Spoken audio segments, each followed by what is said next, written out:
until I have been on the earth, God willing, 77 Christmas. A lot of Christmas celebrations to go through.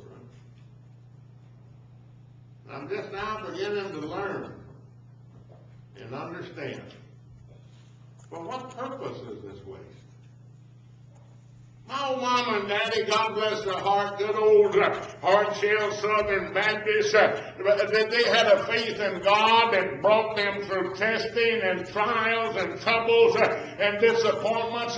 Where are we at today in our trials and our testings and our disappointments? Are we filled with indignation? Or we're filled with praise? I don't have as much as somebody else has. Am I filled with indignation? Or am I filled with thanksgiving for what God has given me? Am I able to worship and serve God in the knowledge of knowing that He is the gift that God gave me? You know what gift is? Unconditional. My kids, they'll tell their mama, the old man won't use it anyway. He'll just cut up one top of that thread. They'll say, why even? Amen. And they're right, but I appreciate it.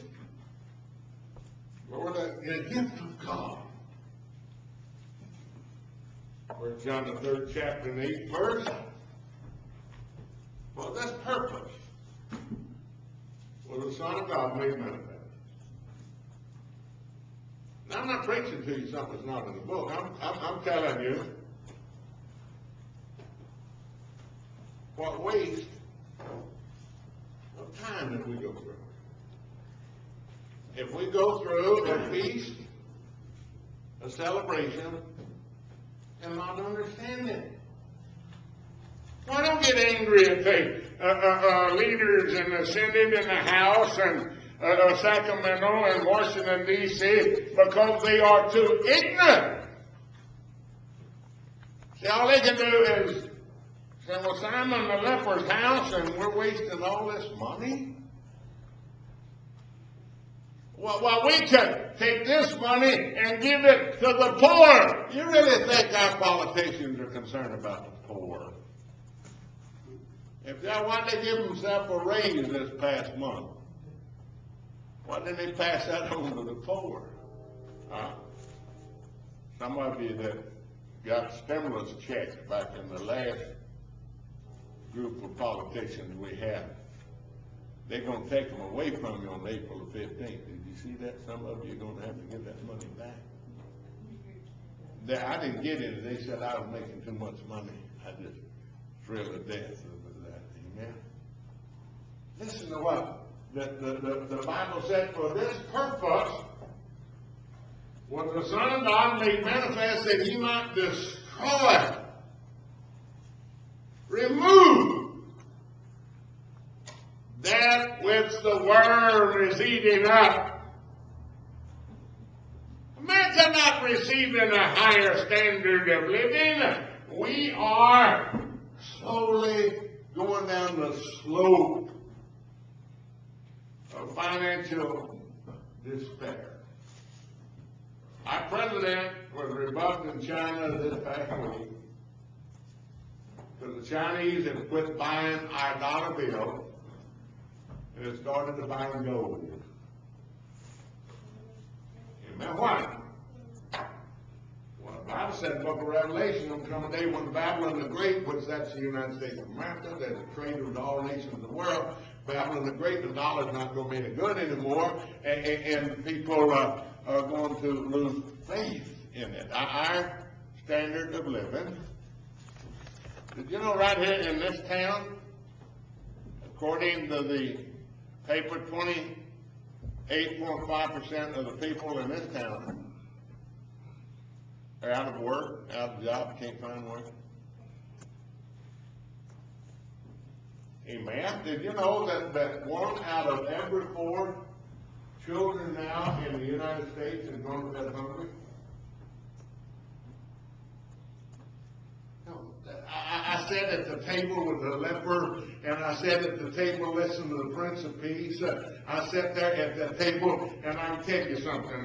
When my wife married me, nearly 54 years ago. And the first time we went to Lubbock, my twin sister and my oldest brother, they looked at her, said, I don't know why in the world that you would marry him, because he's running around the country, he's not going to be able to make you a living, and yak. And glory to God. I want you to know that never was there a day that there wasn't meat on my table.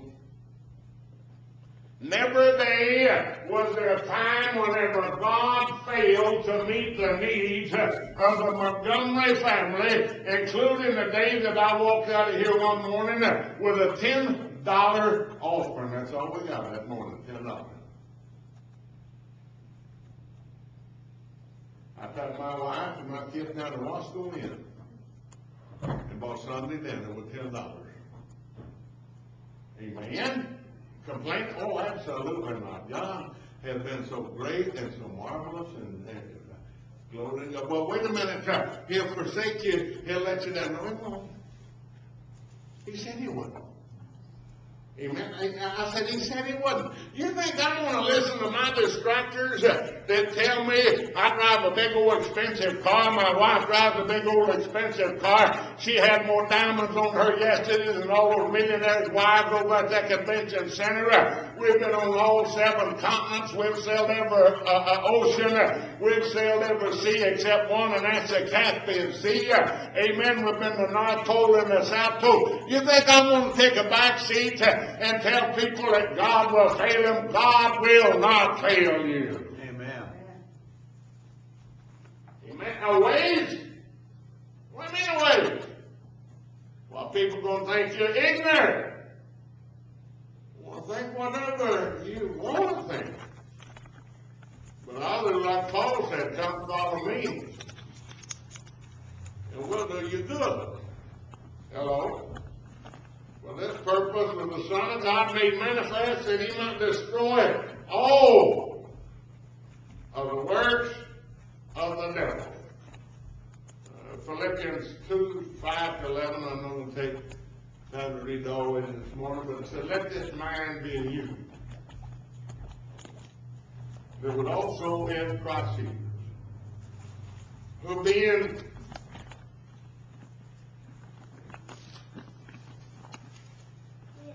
in the form of God,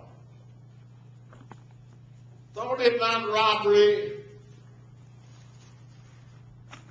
that this mind be in you, which was also in Christ Jesus, who being in the form of God. What's he talking about? John 1:1, in the beginning was the Word was with God, and the Word was God. Let this mind be in you. In other words, do this type of thinking. Now, don't be filled with indignation. Don't be filled with despair. Don't say, what is the purpose of this waste? Amen. You're not wasting your time serving God. You're not wasting your time listening to a preacher read to you out of God's Word.